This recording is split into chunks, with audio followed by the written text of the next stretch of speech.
Good morning, everybody. My name is Jürgen Steinmetz, and I'm joining you from World Tourism Network in Honolulu this morning, together with eTurbo News, Hawaii News Online, and live stream.travel. Today, I wouldn't say the word celebrating, but we're remembering 1 year of rebuilding.travel. It's a discussion, and I wanted to explain it to those that are not familiar with World Tourism Network yet, and maybe who are listening to us online, who we are. Before we do this, if you're currently watching us on eTurbo News or on any of our social media, Hawaii News Online, for those that are here in Honolulu, you can actually still be part of this live audience. And it's very easy to do.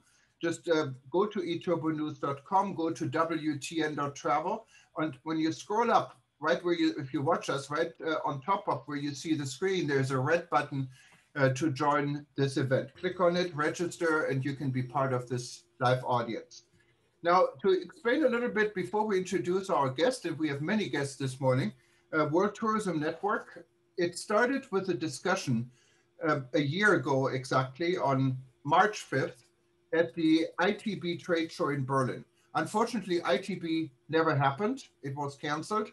But many of us were already in Berlin, and we had a discussion planned together with the Pacific Asia Travel Association and the African Tourism Board on how the industry should react and respond to COVID. And this is when COVID just started, when we really had no idea how bad it's really going to get.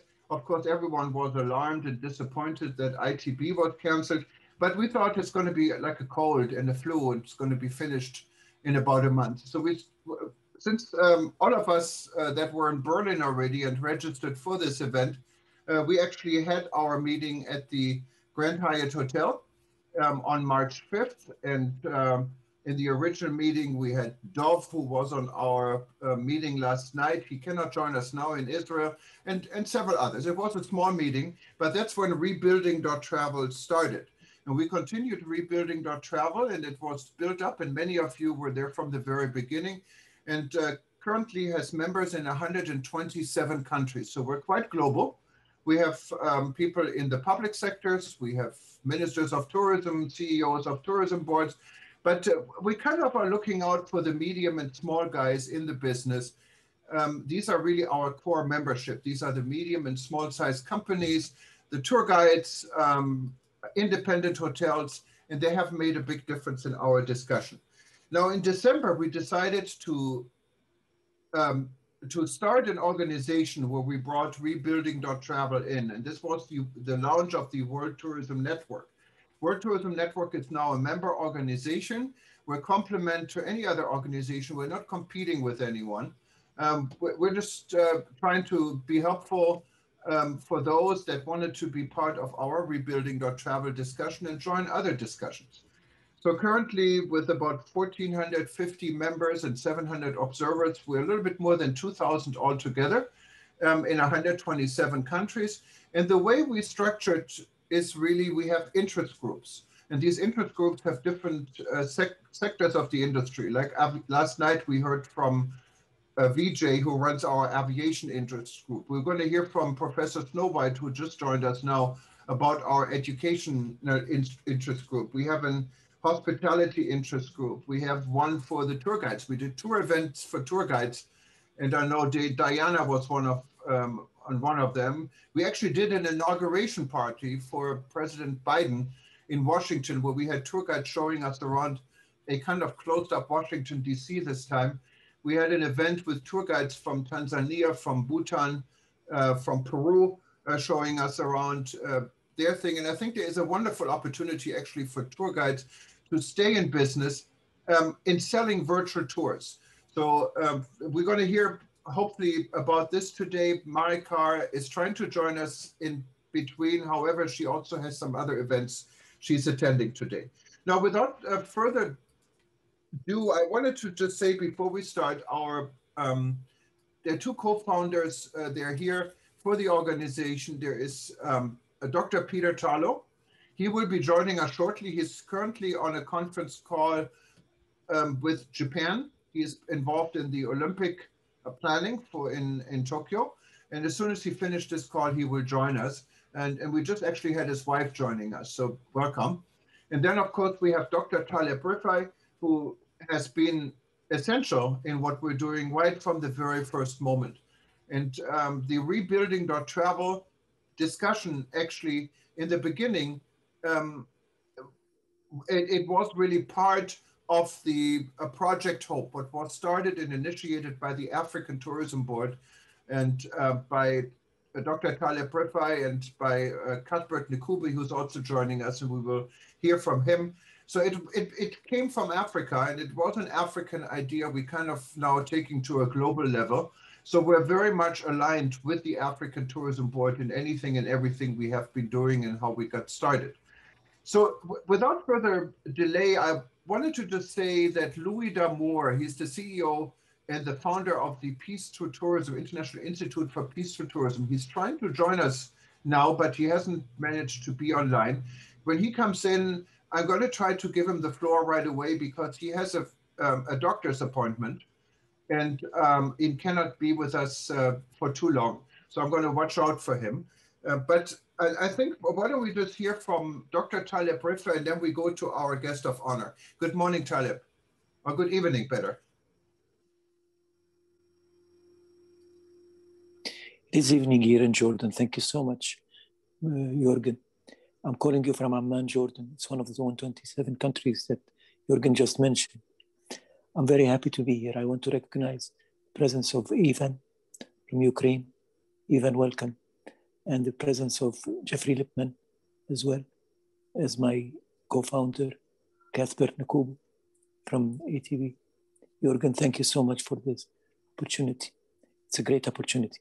Diana, it's wonderful to be here again with you. You and your tour guides are wonderful people. You're the core of our industry without doubt. You're the blood and butter of this industry. Now, why am I speaking here? I'm speaking here because I want to thank one particular person, Thomas, Jürgen. Jürgen has been the instrument bringing all of us together. I'm sorry I'm not speaking so loud. I just took my vaccine today, my second vaccine. I'm feeling a bit tired. That's why I could not join in the morning.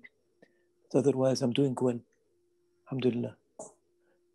Thomas, Jürgen, thank you so much for bringing all of us together. Modi, my best regards to Indonesia.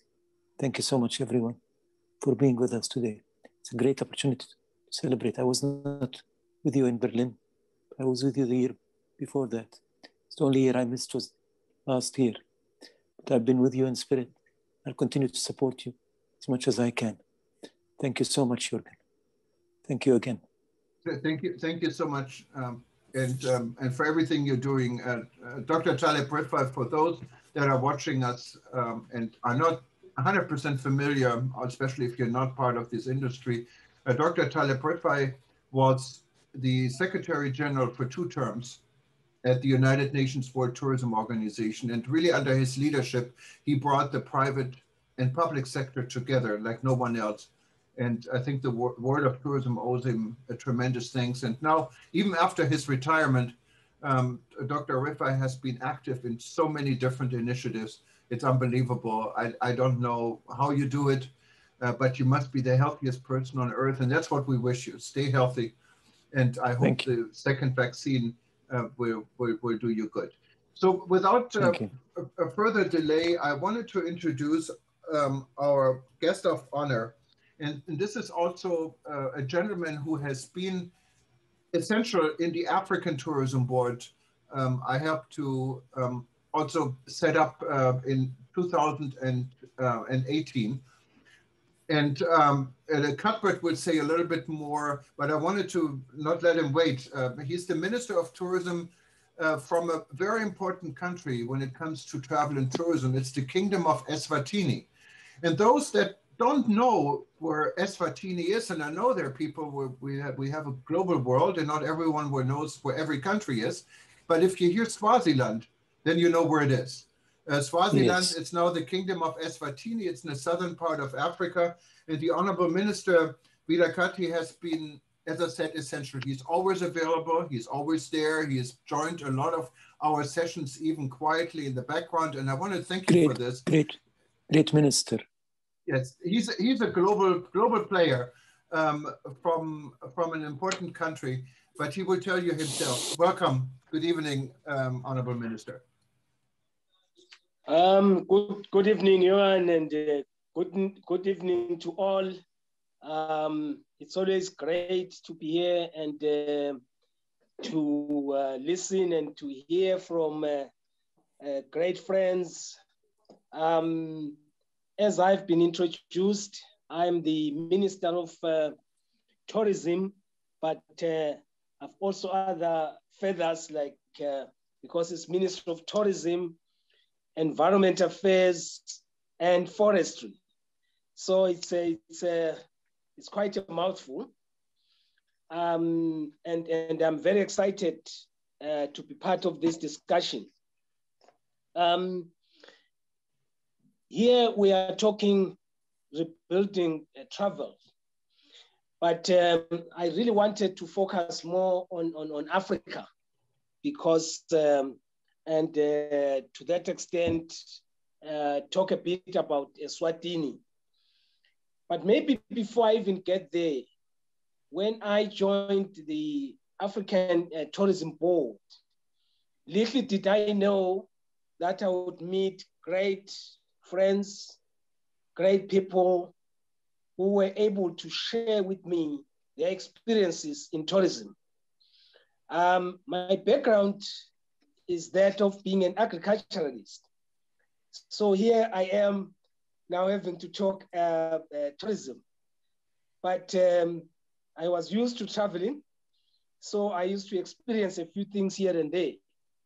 But when I became a member of the African Tourism Board, I gained a lot of experience from the expertise that you have heard of, some of the individuals that have been introduced.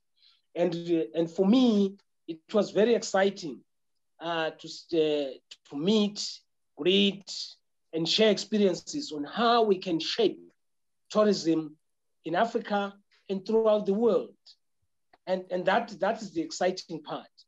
And when I look at the year where we are right now and realize the achievements that we have had, and obviously some challenges here and there, I can attest that this has been a worthwhile journey for us to achieve more.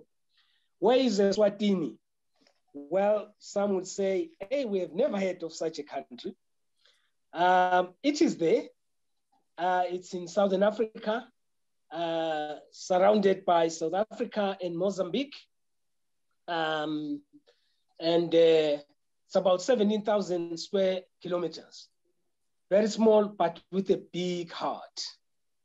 And a very big heart for that matter. We pride ourselves as a country that still follows traditions and cultural norms of the country.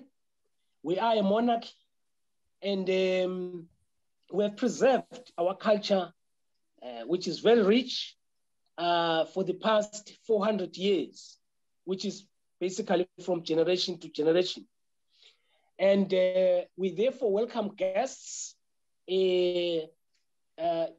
from the continent, from the world, who visit our country to witness some of these cultural events and activities.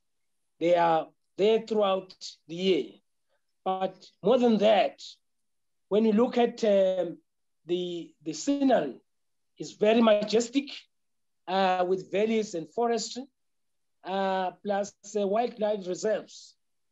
We pride ourselves that we have got the Big Five, which you can be able to see within a day. And this has helped us a lot, the combination of the culture and the combination of the wildlife and the sceneries.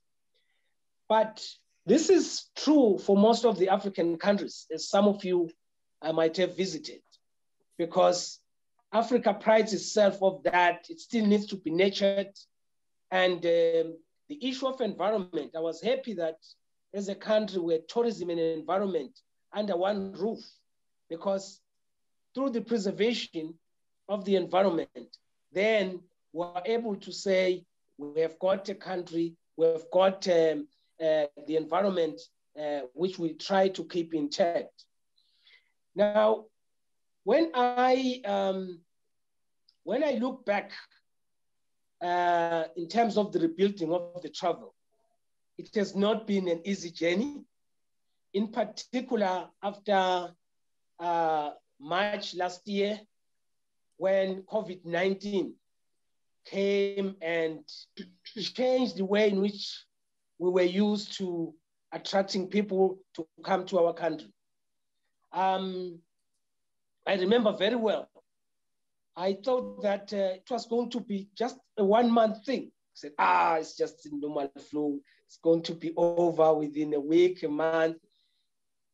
It's the whole year right now.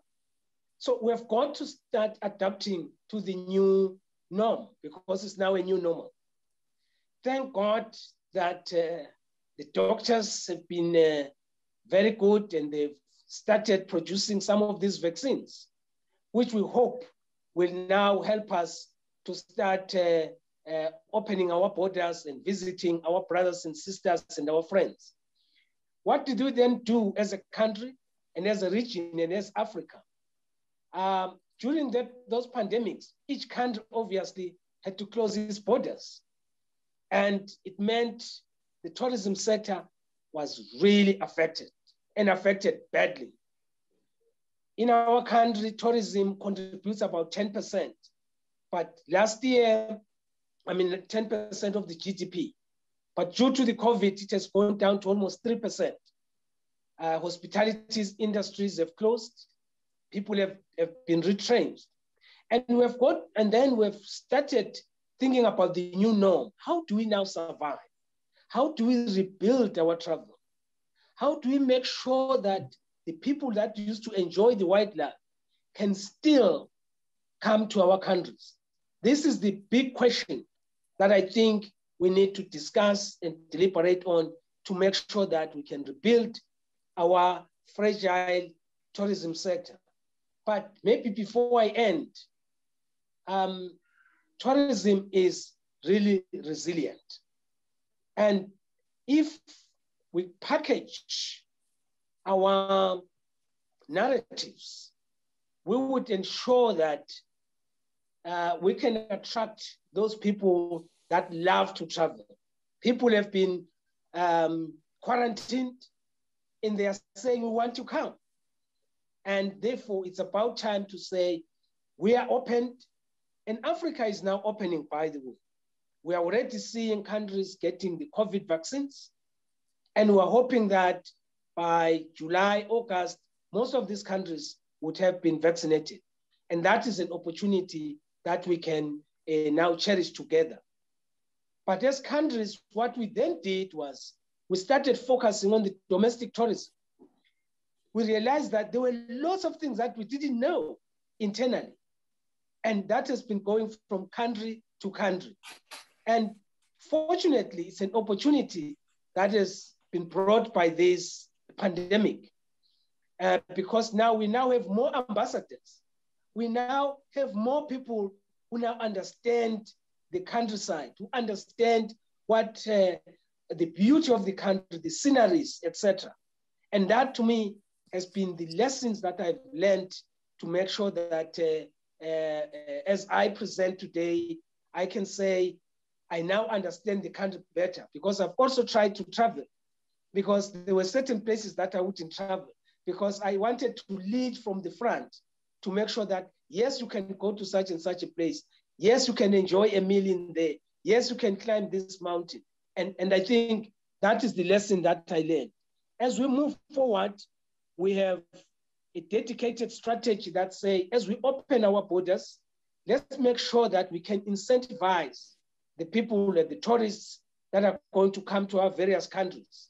We can now share with our neighbors so that if people come to Southern Africa, we can start looking at a bouquet which will allow people to visit one country and to the next. But the key is to make sure that the protocols are similar, because if the protocols are not similar, then we might encounter problems as we move forward.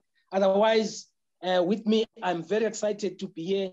I look forward to the discussions and to answer any questions. I realize that there are a number of guests, so I felt that I should just whet your appetite so that I can be able to answer questions as we move along. Thank you very much, Johan, and thank you very much for listening to me. And thank you, Minister, so much for laying this out. Before we get to question, if you allow us, I wanted to recognize Louis D'Amour. He has very limited time, I understand, so I want to give him the floor, and then we can maybe go to questions for the Minister and Louis, and then go on in the program. And in between, it's an open forum. So if you have questions of any sort in between, feel free to raise your hand. But Louis D'Amour is the founder and president of the International Institute for Peace Through Tourism. He's joining us from New York. He's been there also from the very beginning. I think we don't really have to explain. Peace through tourism is self-explanatory. He had a number of, I would say, very influential events in the world. He can tell you a little bit about himself, his organization, and we're very glad to have you here, Louis. Good morning. Good morning, Thomas, and my apologies for being late signing on. I had a funeral to go to that I didn't realize till last night. So thank you for your patience, and hello to everyone. It's good to see so many friends there joining you. And Jürgen, I want to congratulate you and Peter Tarlow on your 1-year anniversary of this amazing achievement.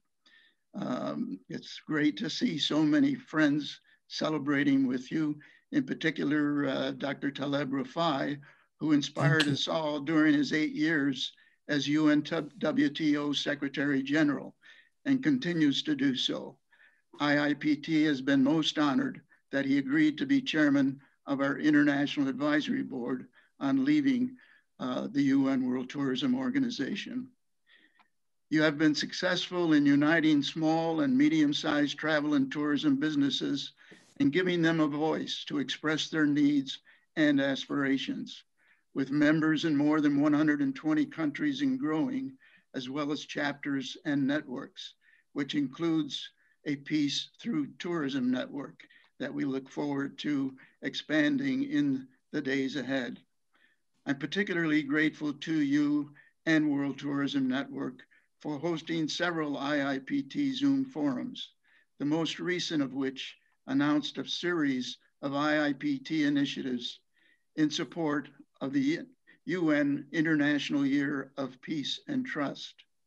Some of these include the IIPT ASRAC project, with a goal of providing humanitarian assistance for Syrian refugees in the Azraq Community Center in Jordan, a community organic farm in India linked to tourism with the local administration of the region and involving MBA students in a rural sensitization program, transforming communities through community tourism with a strategy that includes community development, entrepreneurship, inclusive innovation, and civic participation.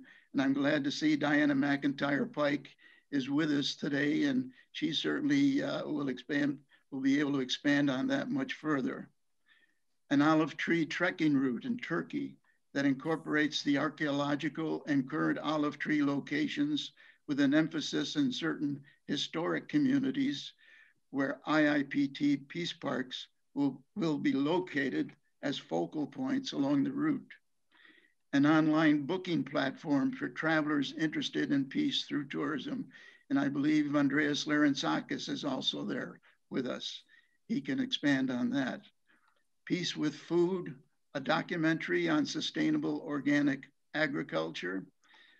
Peace tours to Chernobyl, Hiroshima, and North Korea. A festival of peace in Iran, and a goal of increasing IIPT's peace parks around the world from 450 to 1,000 by the end of the year. This is our primary initiative, Jürgen, and we welcome everyone to join us on this.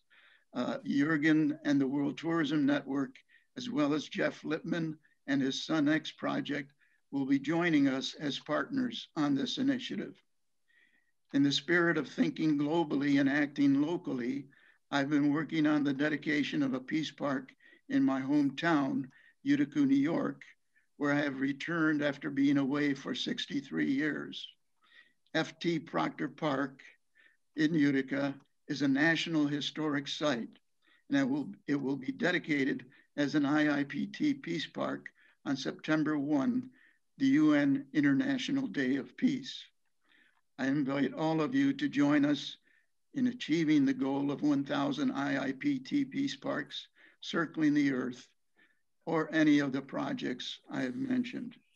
Please contact me at ljd@iipt.org.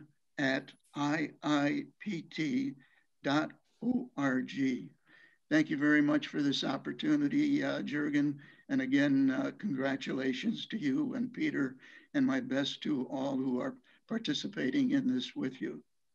No, thank you very much, Lou. Thank you so much, Lou. And if you needed Lou's address, he's also on the WTN website. Just look him up, either look under New York, or better even click on the interest group for Peace Through Tourism, and you have Lou's contact information there as well. And you can actually also see, if you go to archive, specifically to livestream.travel, the 2 events we did for IIPT. They're quite intensive and very informative. I wanted to Jürgen, can I just interrupt you a second, as I came in late, and just apologize to everyone for coming in late? Yes, yeah, sure. Thank you. Hi, Peter. Hi, hello to everybody. I'm sorry I'm late. I'm on the security workings for the 2028 Olympics in Los Angeles, and often these committee meetings just seem to pop up out of no place. So I had to be at an Olympics committee meeting, and then I got back to you all as soon as I can. Louis, thank you for your good words. Minister, I'm sorry I missed the first part of it. I apologize. Lots of success, and I'm sure this is being a wonderful program. So this is a really great day for both Jürgen and me as far as celebration. We started this a year ago, and here it is. No, thank you, Peter, and thanks for raising your hand. I didn't even see you came in. I saw your wife is in, and welcome also, Nancy, for joining us. But let's go back very briefly to Minister Vilakati. I think he had a very, very interesting discussion, and he really did a great job of introducing the Kingdom of Eswatini. And Minister, what I'm suggesting is, also, and I wanted to just see if anyone has any specific questions, but that we do maybe a special session on Eswatini, where we could actually just talk about your country, your achievements. And I know the head of your tourism board, Lillian, she has been extremely active over the years. And I think there could be a lot to talk to about. So we'd be very happy to facilitate this and give everyone a really good overview and what's going on and what are the plans for Eswatini. I'm trying to get you back on the spotlight here, but my computer is not. Oh no, now it works. Okay, so so we got you back in the picture here. But I'm wondering if any one of you has a question to the minister right now. Please raise your hand. But we have Anita raising her hand. Anita, let us know where you're from, and go ahead, please. Thank you very much, WTN team. This is a wonderful program. I'm happy to be here. I'm from Nigeria. I'm the president of the Women in Renewable Energy Association, and I'm also the founder, chairman of Smiling Simon Greenfield Foundation, and we are into ecotourism. We are walking through the tourism value chain in such a way that we can decarbonize, the environment. And I love what the minister has spoken about, the environment, protection of the environment through tourism.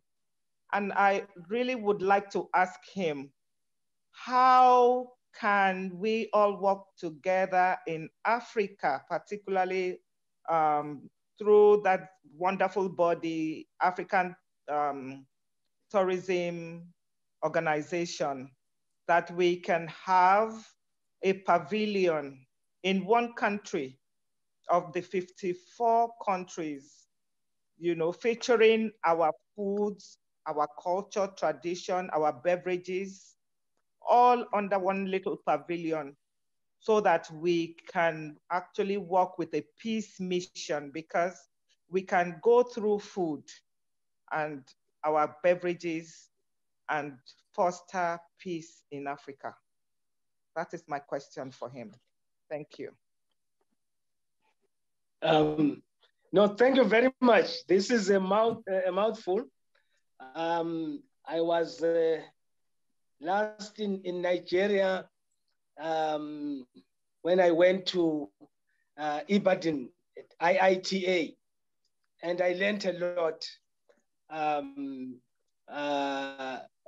particularly about business, and also some of the cultural activities that obtained in Nigeria. I was very, very excited. There were certain things I was trying to steal, but little did I know that at some point I'll be a minister. If I knew then, I would have ensured that some of your cultures would have come down south of Africa. I think the question that you are putting on the floor is very, very important. How can we make sure that we can capitalize on the rich cultures of Africa? Because from country to country, the cultures are very, very rich. I think we need to start looking at that. When I look at some of these cultural events that are done outside of Africa, like the Brazilian cultural event, I think we can have one in Africa. And through African Tourism Board, I will have to push Cuthbert to make sure that we host one, so that all of these cultures can come together. It can start as a weekend, and thereafter maybe for the whole week. Imagine having all of those cultures under one roof, and each one showcasing what they are good at. Of course, I know that Eswatini would beat you, but that's for another day. I think it's a wonderful idea, Cuthbert. Please, let's check it as part of the menu that as we move forward. I really would like to take this one on immediately. No, this is a very good feedback, Anita. And of course, we didn't forget Cuthbert. Cuthbert definitely needs to weigh in there. Before we go to Cuthbert, Taleb raised his hand. So let's go to Taleb and then we go to Cuthbert, if that's okay. Thank you so much. I just want to salute the minister. He's been a great minister. And I want to tell him something, a secret between him and I. He shouldn't worry about the fact that he's not specialized in tourism. You're an agricultural person, you have passion for tourism.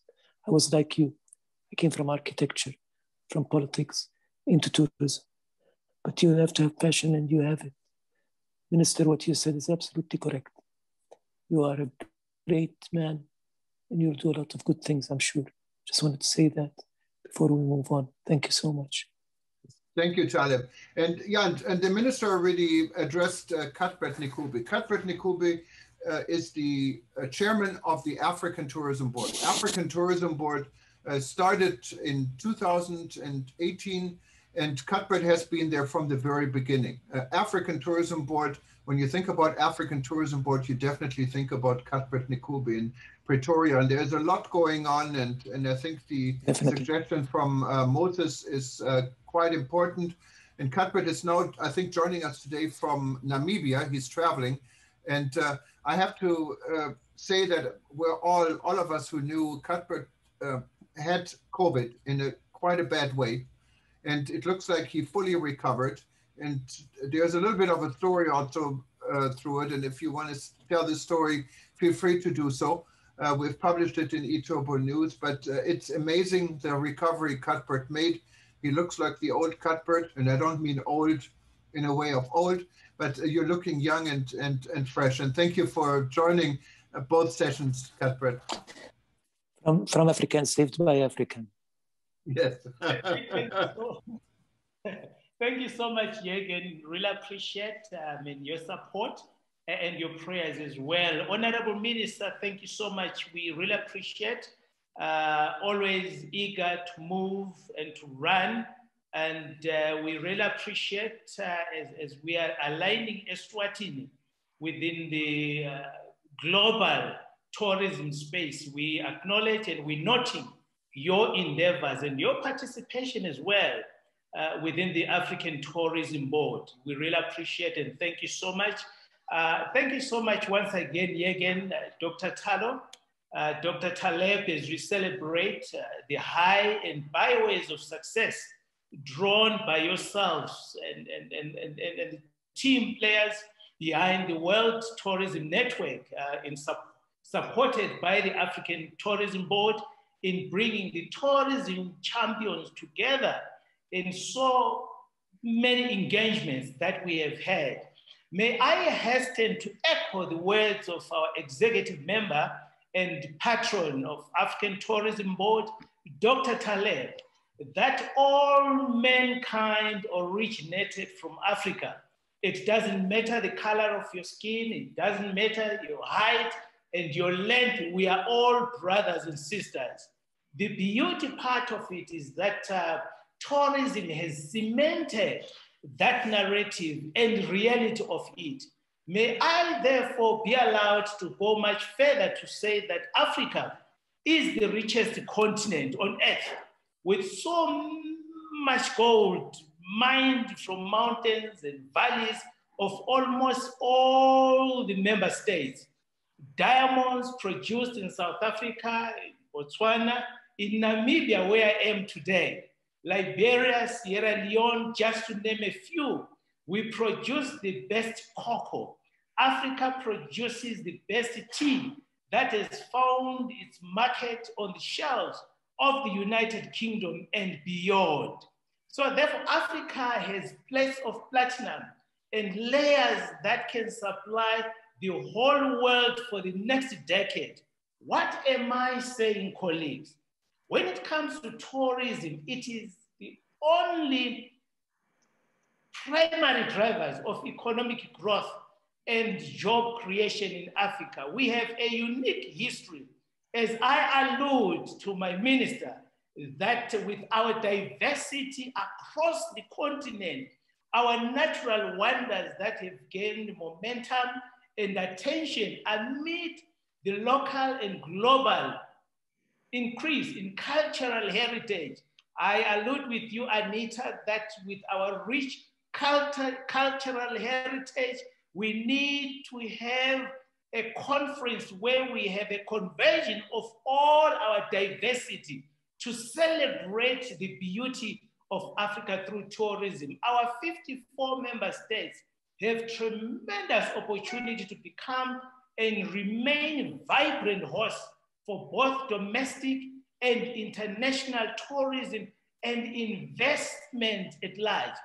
Therefore, as we set the pace for activation to our tourism economy, dear brothers and sisters across the globe, Africa is open. Africa is rich. Come visit and invest. This is your home. We will welcome you with wide open arms. Thank you so much, Jürgen. We really appreciate. Thank you so much. No, thank you, Cuthbert, for your input. Thank you, Cuthbert. Thank you. And thank you again, Minister Vilakati, for your presentation. And we keep this an open discussion. So if there are important issues or questions, bring them up. You can also email us later. We can share it with the Honorable Minister, with Cuthbert. And we're going to have many more sessions and discussions to get into more details, I'm sure. Also wanted to recognize Zine Nukwana. She's joining us from Johannesburg, and she has been essential also in the African Tourism Board. Now let's go from Africa to London. Jürgen, can I comment on? Sure, go ahead.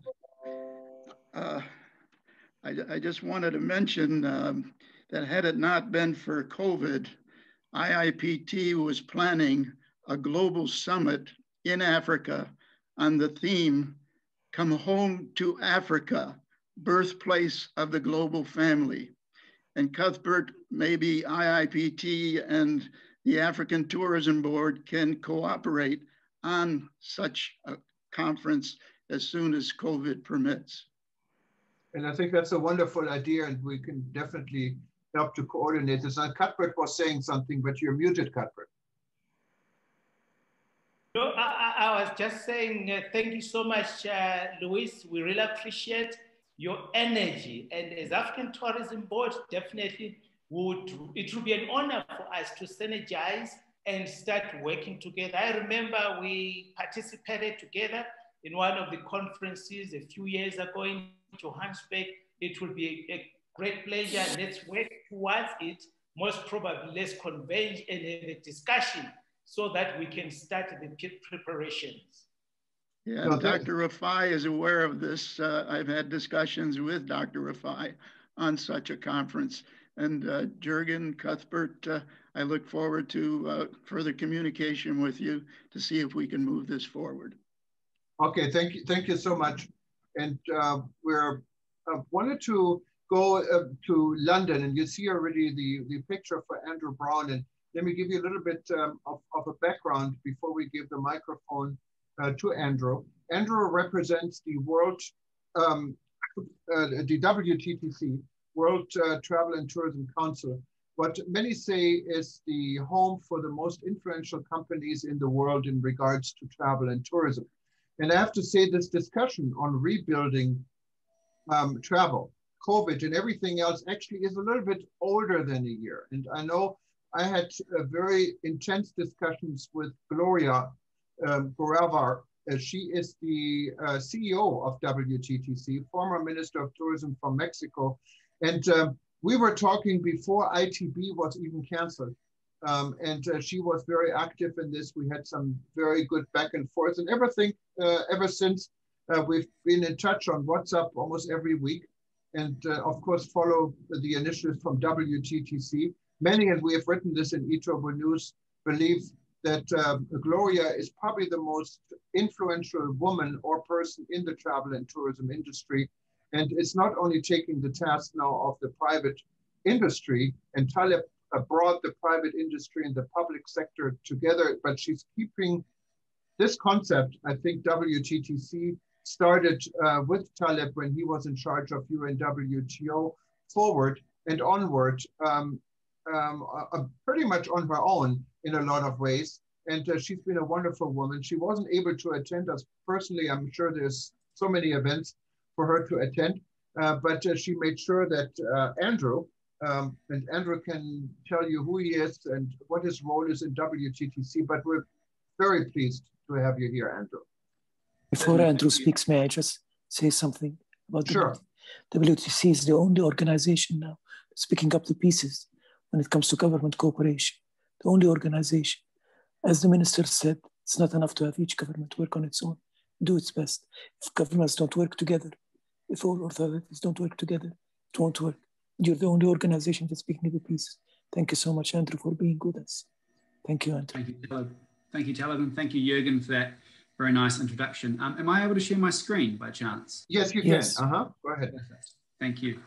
Well, it's a pleasure to be here, everyone. Thank you for having the time. I'm Andrew from the World Travel and Tourism Council, calling in from London. You'll hear that my accent is not here from the UK. I'm from New Zealand originally. So where COVID is not really present right now, but we'll fight that battle. Thanks to the lady Prime Minister.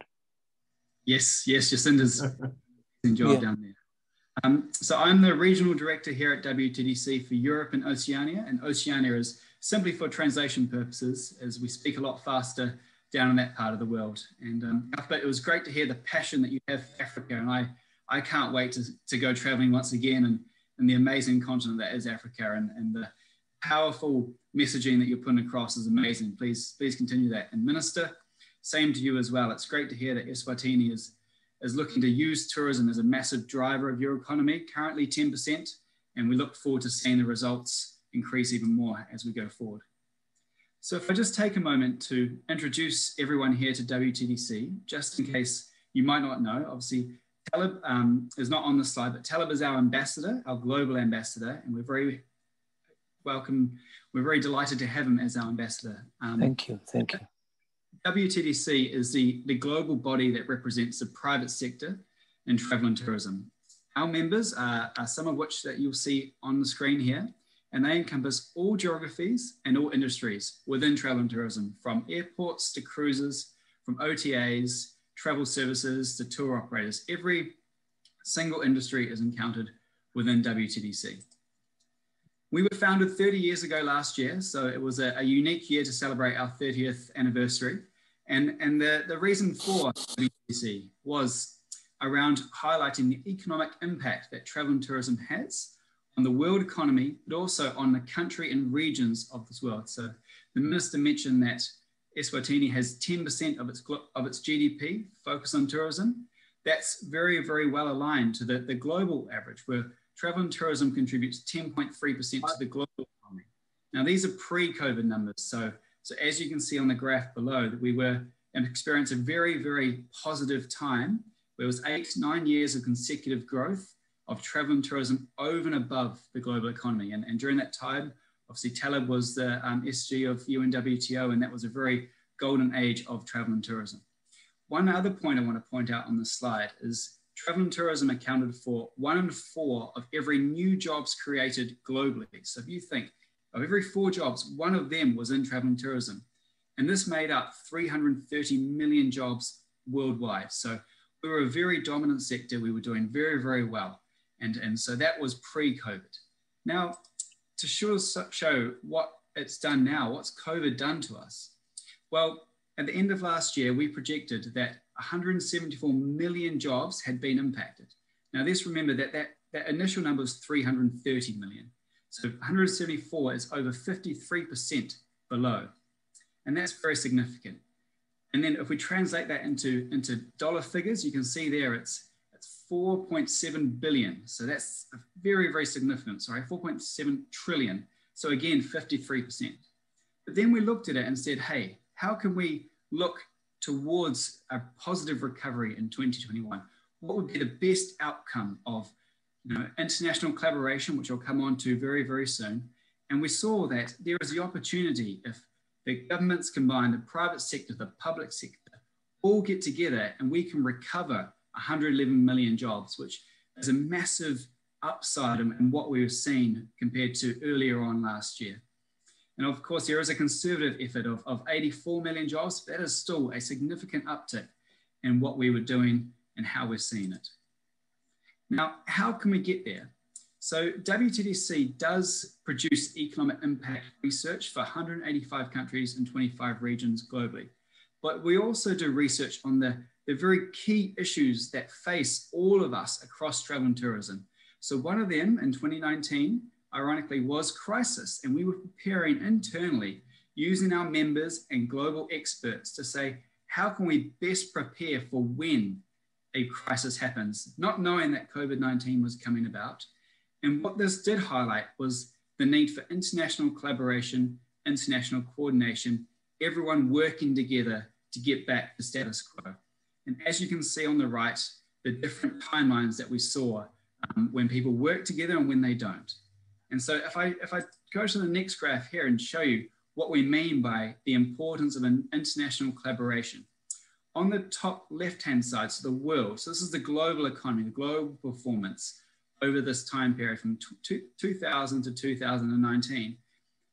A there, you'll see is 9/11. So this is what we've called a U-shaped recovery. Now, this is where it was very disparate.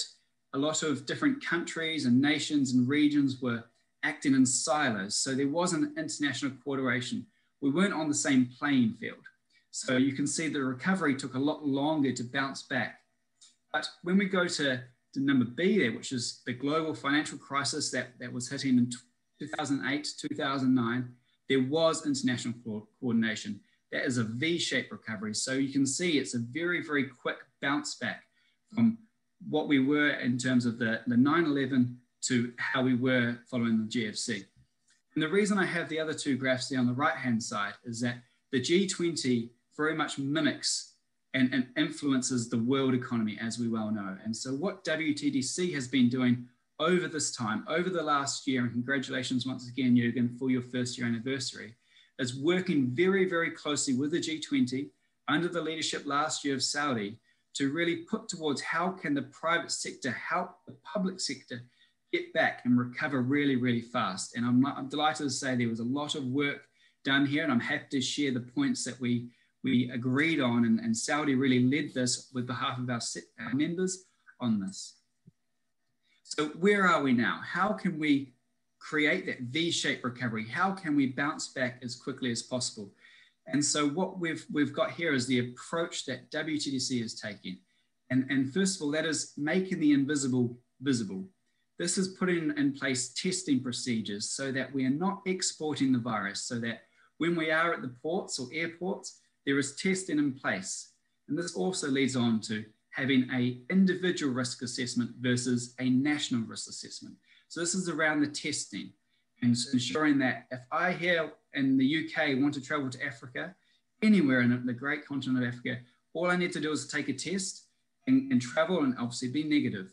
But that also applies to the vaccine. So having both in place.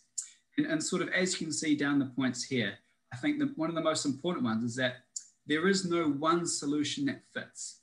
Right now, there is many, many digital apps, many digital passes in discussion and implementation. And what WTTC is pushing is for their interoperability. So to ensure that they all talk together and can all communicate the same message so that when we are traveling to any country in the world, it is recognized that we have had a negative test or that we have been vaccinated, as this will ensure that the quarantines, which are just so restrictive, that the quarantines can be removed. And I guess the final point there is the certainty. It is a clear and concise communication is what WTTC is really putting out there. It's for governments and the private sector to both align around what particular tests that we need, how long can we go, and all this will help allow travelers to travel a lot easier, which is what we all want. So how can we do this? And so at WTTC, with our members behind us, so we have 200 of our members, which are presidents, chairs, and CEOs, we've developed principles to establish international mobility. So you can see these on the slide here, and sort of what they really boil down to is rapid, low-cost testing so that we can avoid exporting the virus, as well as protocols, and the minister mentioned protocols. And these are very, very important to help ensure that there is consumer confidence, whether we're on airplanes, in hotels, in tour operators or whatever, is that their health and hygiene are at the #1 priority, #1 goal, whether that's wearing a mask or whether that's sanitizing all conditions. It's very important. As well as there, you'll see the continued support for our sector, as that includes fiscal, includes liquidity, as well as promotions going forward and setting aside cash, money, to allow the destinations to promote themselves going forward and the new normal that we are seeing coming forward. So where are we? Right now, as we're very well aware, there is a vaccine rollout, but it's going to be very slow to ensure that there is herd vaccinations across the world. So right now, the seniors and vulnerable are being vaccinated, and Taleb, it's great to hear. You've had your second vaccination today, but it's going to take a long time to get everywhere. So what can we do before then? So as I mentioned, there are a lot of apps. It's using these, it's using testing and the protocols. Now, WTTC developed protocols for 11 different industries globally last year. More than happy to share them with you. Please just reach out, as well as a safe travel stamp. So this is so organizations can put a global recognition that they have signed up and are enforcing health and hygiene protocols. So this is where we see different milestones going forward that we can get back to normalization. But what will the future of travel tourism be? So obviously we're not going to go back to how we were, but we're going to be better than where we were before. So this is going to focus on the digital agenda. So these are the apps. This is contact tracing. This is a use of technology through the airport, through hotel check-in, so that there is contactless, as well as sustainability agenda has been accelerated. So it's great that Geoffrey Lipman is speaking very, very shortly around his amazing project that we're working with. And that is really at the core forefront of where travel and tourism is going around sustainability. Some protocols, of course, are gonna exist, but at the end of the day, right now, we just need to learn to coexist with the virus and ensure that we are putting in place these protocols, wearing a mask, sanitizing our hands, so that we can get back to enjoying the lovely world that we have. So how are we doing this? So WTTC every year hosts a global summit. Last year was at Abnormality, but this year, next month, we're gonna be hosting our first hybrid summit. So there'll be an in-person with the top of the line protocols and guidelines in place to ensure the health and hygiene of everyone present, as well as a massive virtual aspect. So over 25,000 virtual options are available to sign up to. So if you'd like to have an invitation to the Global Summit, please let me know. And I'm more than happy to distribute that. Obviously our hosts are the Mexican Caribbean, so in Quintana Roo in Mexico. I'm very looking forward to going there. So thank you for listening to me. I'm more than happy to ask any questions and also share any more insights that WTTC has to share with you. Thank you. Thank you very much, Andrew. Very interesting as always. Perhaps if you wanted to send us the PowerPoint, we'd be happy to share it also. And as I said, we're very glad you're here. WTTC, of course, has a leading role in this environment, and that you're from New Zealand is very assuring. One of our neighbors here, only 1 time hour away. Are you in New Zealand now, or are you in London? No, I'm in London now. In London, okay. The borders are shut. Okay, but in New Zealand, I think the whole world can really learn from New Zealand. The Honourable Minister raised his hand, Honourable Minister, go ahead with your question. No, thank you very much. This is very exciting, a presentation. In fact, I think key to where we are right now is the issue of the coexistence with the virus. I think for me, that's really, really key, because the protocols are going to be here. And I don't think anyone knows as to when this virus will be over. It will now be like in Africa, we've got smallpox, and every time you travel, you must make sure that you have gotten your jab or your injection.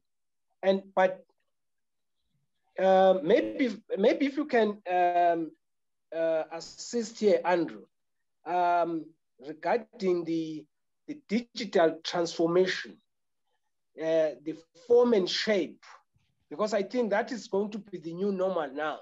I mean, we are even talking about the issue of the summit. It has got to be virtual. And in fact, I saw one person commenting here that let's not wait until the COVID pandemic is over. Let's try and simulate some of these summits as if, because it's likely to be the new normal. What are your views on that one? Thank you very much. Thank you, Minister, and great question. And I'd just like to point out that the summit that I did mention will be both an in-person event and a hybrid virtual event. So there will be people on site, and I'll be traveling to Cancun next month to deliver the event in person. There'll be a lot of ministers of tourism there as well, particularly from LATAM and the Americas. And Minister, we're more than happy to extend an invitation for you to join us in Cancun. Around the digital agenda, and this has been a priority of WTTC for 3 years now. When Gloria joined WTTC over 3 years ago, the digitalization really came to the forefront, and that was around biometrics and establishing a safe and seamless traveler journey. So when we are going through the airport using technology there, that is developed out now in terms of ensuring that the safety and hygiene are at the #1 priority when we're going forward. And so where this taps, and I see this, there has been a comment in the chat box around Common Pass. We're working very closely with these apps and with these technology providers. So we have a number of technology providers as well who are members of WTTC and very strong partners to ensure that when certain products are rolled out, that they are available to everyone and it doesn't discriminate against who perhaps can't tap into them right now. and ensure that it is the same message that everyone wants to put out. Thank you very much. And I think Taleb had a comment. Thank you so much. I just want to congratulate the WTTC on its performance. I want to mention two things in particular. Overemphasis on vaccine is not good, that's for sure. Testing is by far much more available, much more affordable. And vaccination will not cover the whole world now. It will take years for people to be vaccinated because it's a matter of equity. Rich countries are not going to give in. So I'm glad that you mentioned in particular that vaccination is not going to be a requirement. So is quarantine. Quarantine and vaccination are not the solution. Not now, not for the immediate future. Thank you so much for saying this and doing it. But I just want to comment something since the minister is here, because what you said, the protocols, this summit that's going to be held in Cancun, which I'm very proudly attending next month, will be an opportunity for governments to come together. Because if governments don't work together, no protocols are going to work. You can't go from one country that has quarantine to another country that does not require anything other than 72 hours ahead of time vaccine testing, or another country that is insisting on a passport that says you're vaccinated. Governments have to come to a minimum of understanding together. The multilateral system, unfortunately, has failed us so far. The multilateral system needs to be restructured again. And the Cancun event is an opportunity for us to redo that and send a strong message to the world. The world needs to come together. We can't keep going on like this. Thank you. Yeah, thank you very much, Taleb. Thank you, Andrew. And I believe there's a lot more to say. And Andrew, if WTTC agrees, we'd be happy to do another session. As I offered the minister from Eswatini, in the future, we can discuss all these points in more detail. And yes, Cancun seems to be a very important event, and I will certainly try to. I cannot wait to leave this island here, hopefully sometime soon. Even though I love Hawaii, but you're kind of confined on 25 times 40 miles, and it's time to travel again, and hopefully with the vaccine we can all get into the stage. I wanted to go to Ukraine, and of course, if Dimitro, who works here in Honolulu, who is originally from Ukraine, is actually on the group here right now. We have one of your countrymen now with us, and his name is Ivan. Ivan. I'm sorry, I called him Ivan. Or Ivan. Ivan, right? Ivan, right? Liptuga, and he's joining us from the. I think he's the head of the Ukraine National Tourism Organization, based in Kiev, if I'm not mistaken. And also, he's been a member for World Tourism Network, right, and part of the Rebuilding.Travel discussion from the beginning. And I've visited. I've visited Ukraine. Great country, fun people. They love to party. So when are we going to get back to this in Ukraine? Go ahead. Thank you, Jürgen. Thank you, Jürgen, for invitation and for all what you do. Actually, I follow your World Tourism Network and all your e-news, e-turbo news for many years, and I'm excited how many things you do at the same time. And same like you, surprised about Taleb Rifai, who is my teacher and inspirer, actually. In my opinion, the best Secretary General of UNWTO ever. Thank you. So thank you for the invitation. I'm happy today to be a speaker here, to see so honorable speakers with me. May I just share some slides? I would like to speak on the topic. I didn't know what kind of format of this conversation will be, so I prepared a few slides about the situation, about rebuilding travel, using some slides of the global picture, what we had in growth. In growth of tourism in recent 50 years, 70 years, that tourism was growing and nobody expected these changes. In recent 30 years, we had growth of more than 100%, and it was for us, our reality. Every year we saw about 5 to 8% of growth globally. And 2017 was the year of sustainable tourism and the biggest growth. So as all of you know from statistics of UNWTO, the biggest continent, 51% of arrivals are in the Europe, more than 740 million coming to the European continent, and Ukraine here in the center of Europe is the country of eastern part of it. And annually, before 2020, we had about 13.7 million people coming to us. So in 2019, we had smaller growth if to compare with 2018, but majority of countries expected the growth in 2020, and nobody could predict what will happen, what happened a year ago. And today, all of us will live in this reality when all lights of crosslight are shining at the same time, and nobody knows what will happen next and which countries will close their borders or open it. And so we live in this reality now, what even couldn't imagine a year ago. So the pessimist prognosis happened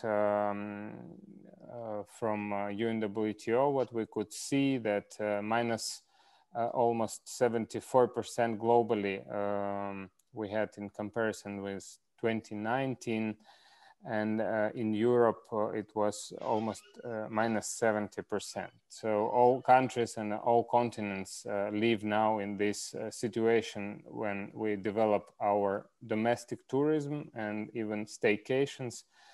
Majority of countries try to develop this domestic travel, and nobody knows exactly, but definitely we will not come back earlier than 22, 23 to previous figures. In Ukraine, our statistics looked like this. You may see in last 10 years, we had about almost 25 million arrivals of foreigners to Ukraine on 2013. In 2013, started our conflict with Russian Federation on the east of Ukraine and annexion of island of Crimea. And in that moment, the inbound to Ukraine decreased almost twice till 12.7 million. And from that moment, we were about the same level until the 2019.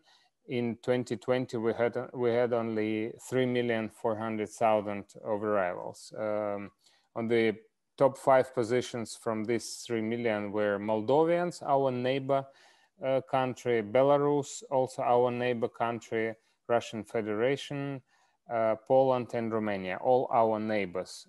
If you look on this table, the 98% of tourists who come to Ukraine, it's Eastern Europe and European states. So what we do during this year is we, as a National Tourism Organization, we are a non-governmental organization. When Taleb Rifai was the Secretary General, I also placed the position of Director of Tourism Department in the Ministry of Economy. And at that time, we developed the marketing strategy and tourism strategy for Ukraine in 2013, so means 7 years ago. This is the brand of Ukraine, which was presented and approved by the UNWTO. Here, Mr. Taleb Rifai and me met in 2017 on the conference, and this is sign of our brand signage by hands. So we organized the conference on destination branding in collaboration with UNWTO. It was in 2016, and during this conference we invited many neighbor countries from Eastern Europe and ex-CIS, and spoke about the marketing and branding of destinations, how it works in new reality and in new digital format. In Ukraine, we promoted the idea of destination marketing and branding starting from 2015, 2016. Today we have a lot of branding and marketing concepts for almost all territories and all regions in Ukraine. And our organization strategy is to promote Ukraine as destination, as new destination of Eastern Europe. And National Tourism Organization was established by recommendations of UNWTO to the government of Ukraine. So during this year, we started to use this opportunity to institutionally strengthen our destination management organizations on the regional and local level. So we used this opportunity to work internally here in Ukraine and to develop our business associations and industry business associations, also with regional DMOs. We work mainly on support of international donors, because in our governmental system, tourism is not very well financed and understood as a real priority. No, it's in priority, it exists, but not enough investments in institutional strengthening until that moment. So we now work with international partners like European Bank of Reconstruction and Development, USAID, and German organization GIZ to consolidate the regions, to consolidate business associations. And our main activities now concentrated on better networking, coordination of all regions and all types of industries in tourism sector. We work on marketing of destinations. As I said, in 2020, we had chance only to present ourselves in Milano BIT. After this exhibition, all went into lockdown. It was the only probably exhibition in 2020. We make different videos and movies promoting destinations for domestic tourism and also for international tourism when borders will be open. We created this year 250 products in all types of tourism for all regions of Ukraine, and our tour operators investigate different parts of Ukraine which were not very well known for them, so our goal is to present destinations to tour operators for inbound. We also started initiative of our training, and now we work actively on our development of e-learning programs. We created this year 9 e-learning programs for tour operators, hospitality industry, tourist guides, for DMOs, for quality management, for statistics in tourism, and also basics in tourism for communities. In quality, we work on implementation of international and European standards into our practical activities. according to very good book, which I recommend to all, especially now, Practical Guidelines of Integrated Quality Management in Tourism Destinations. These recommendations gives very clear vision how destinations should provide quality management on level of the whole destination, because every link in the value chain of tourism product matters. And so this year we developed in Ukrainian recommendations for about 20 different standards. These standards are about, as you can see here, on industrial tourism, ecological tourism, sustainable management of accommodation, sustainable events, beaches, and many others. We also developed 3 brand new standards for hostels, for rural tourism and rural accommodations. And just in December was presented new standard on medical tourism by ISO, which we also translated into our language and now present to our medical industry. All these recommendations are available on our website, and we promote them and provide certification of quality for industry.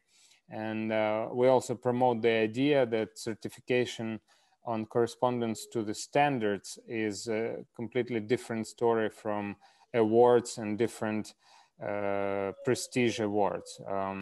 We also became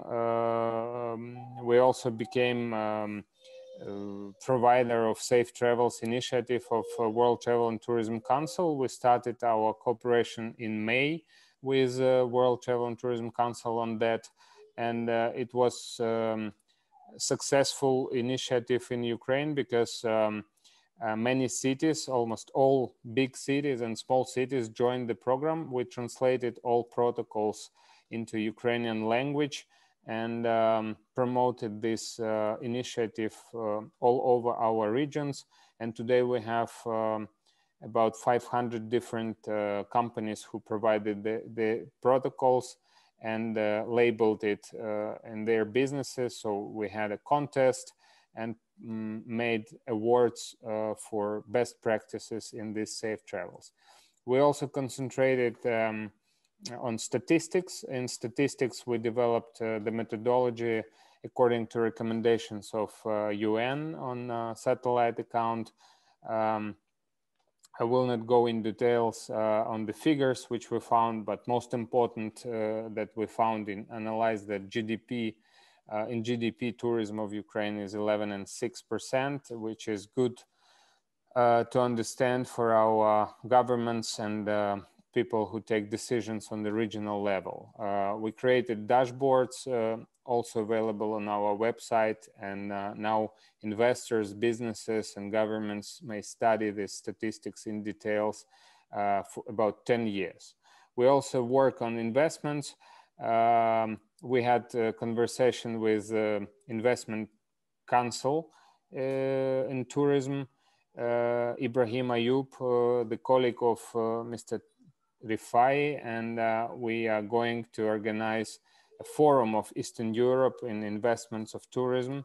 Don't know when, maybe next year, but we have it in plan. And also we work actively on public diplomacy. Public diplomacy, we involve people in promoting their destinations, residents, and for this we create ambassadors club in different cities.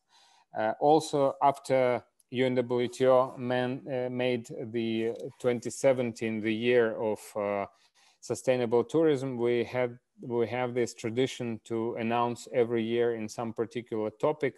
And 2021 we have the year of urban tourism, supported by the World Tourism Cities Federation.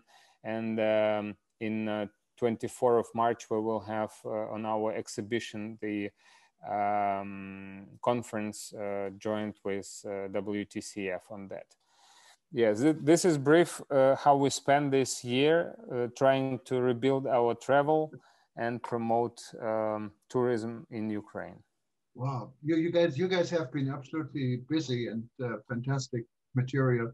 And my invitation also to you, ready to do a event on Ukraine whenever you're ready.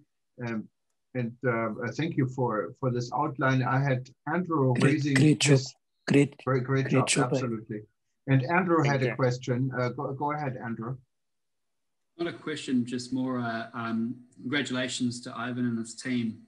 Our Safe Travels destination stamp has over 250 destinations, and I'd certainly say Ivan and Ukraine are up there with the best practice globally in terms of the rollout that they have done and the collateral and the really manpower they've put behind it to put tourism at the forefront. So congratulations, Ivan and Ukraine. Thank you, Andrew. Thank you. Yeah, we discussed that with you, and we are happy to promote this safe travels culture from protocols to culture. And in Ukraine, this worked pretty well because we didn't have from side of the ministry or from side of any government structure any such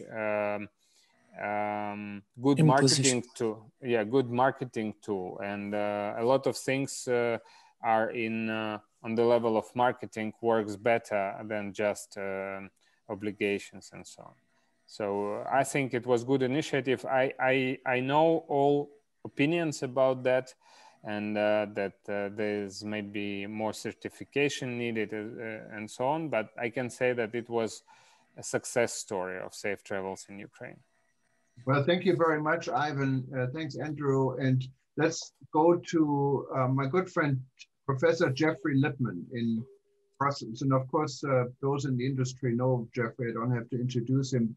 Those that are maybe watching us from outside, Geoffrey has been actually the first CEO and founder, or kind of the brainchild behind the World Travel and Tourism Council. He has been the Assistant Secretary General for the UNWTO, so that means he worked on both sides of the spectrum. And he's now very much involved in the green and climate-friendly issue. Actually, Geoffrey and I were involved in Geoffrey and I were involved in the International Coalition of Tourism Partners, ICTP, and what is an organization that deals with green growth and quality equals business. And Geoffrey now is involved in SunX, and he will probably tell you a lot more. Geoffrey, you also raised your hand, but I thought I'd just wait and give you the floor exclusively now. Thank you, Thomas, and or Jürgen, as you are known to so many. And as always, hi to my friend Taleb, with whom I worked closely for many years, and I share Ivan's view on Taleb's role as the Secretary General of UNWTO, which was outstanding.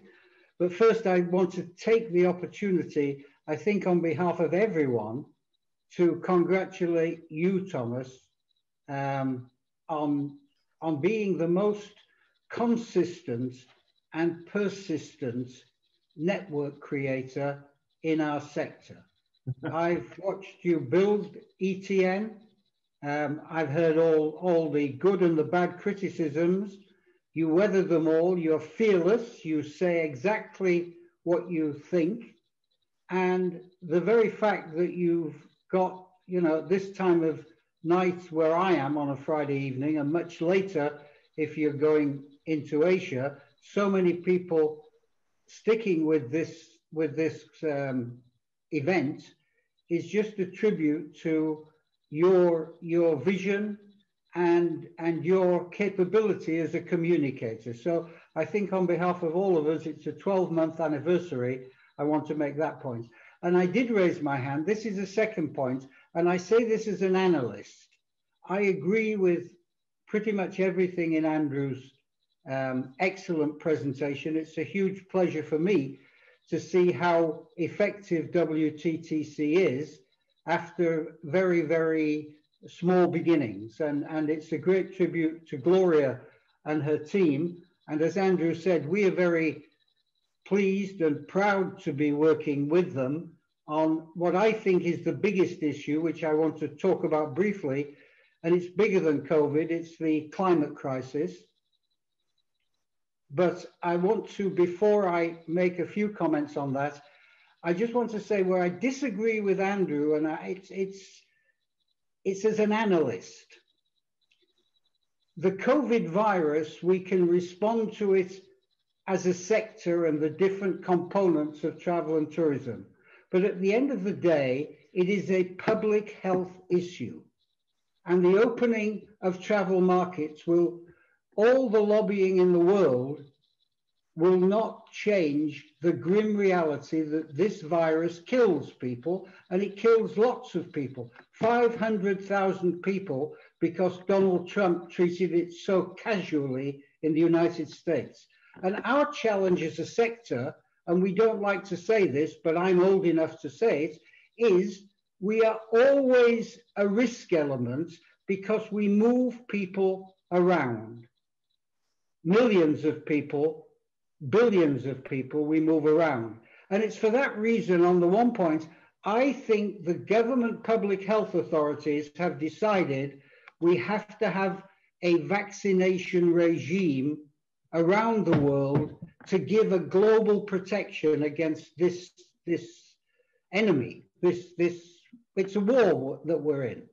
And 1 year on, all I can see is that there's little improvement in the situation and little indication about when we will return to any sort of normalcy.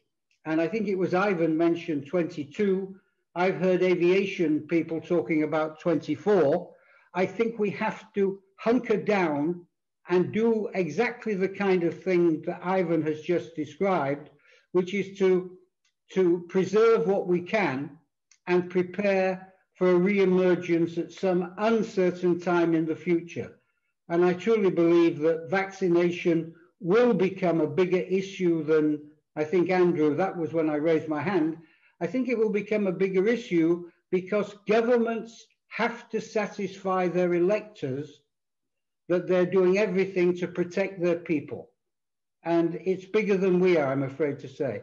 So I don't want to take up too much time. Many of you have heard me on WTN before, and I find myself a little bit like that Roman senator who stood up every time, and he started every speech by saying, Carthage must be destroyed. And I'm saying every time, COVID is terrible, but climate will be COVID on steroids. Every government in the world has committed to the reality that if we don't fix this at a global level by 2050, and it means getting on track by 2030 with our carbon reduction, if we don't fix this, I've said this often, I repeat it, your grandkids, my grandkids are going to either freeze or they're going to fry. And if you want to see a better example, you can't find one than Texas in the United States for the last 2 or 3 weeks, which has had totally abnormal weather patterns. And its tourism has been dependent for a century on consistent weather patterns. All of our seasons, most of our products, many of our trade routes are there because of flows which follow weather. And climate destroys the weather that we have known it. So what we're doing at SunX Malta, Sun is a legacy for my friend and mentor, Maurice Strong, who built the UN response system, the Rio Earth Summit, the Stockholm Earth Summit, the United Nations Environment Programme, UNFCCC. Maurice was warning about the climate crisis 50 years ago. And what we are doing is we're trying to help the travel and tourism sector, companies and communities and destination marketing organizations adapt their planning to take account of the climate crisis. We've created a concept called climate-friendly travel, and that is low carbon. It's linked to the Sustainable Development Goals, which are much more complex than anyone in the industry is talking about and require considerable effort to be aligned with. And on the other hand, the Paris 1.5 scenario for climate reduction. And we're working very closely with WTTC. Gloria is taking a lead on this issue. And we do research together. We produce an annual report together. We've worked together to build a registry of climate ambitions where any company and any community at no cost can develop a plan and register it so that we will be aligned with the rest of humanity in following the changing norms that the UNFCCC, the climate agency, and the heads of government are aligning themselves to. We will not be able to create our own reality. We will either have to fit into the global reality, or we will simply be consumed by the crisis. And that's one dimension of our work, is research and a registry of ambitions. And the second dimension is education. It will not be us that are hit by the climate crisis. I will be dead. And most people on this call will be dead when it hits the worst. But our kids and our grandkids, they will be in the middle of it if we don't act. So we've developed an education system. We're looking at schools. We're looking at we have a diploma. We have 45 students from 30 countries around the world in the middle of this. It's the first diploma on climate resilience. And next month, 2 months' time, on the 29th and the 30th of August, we'll host the first of an annual global event called SAYS. It's the Strong Earth Youth Summit.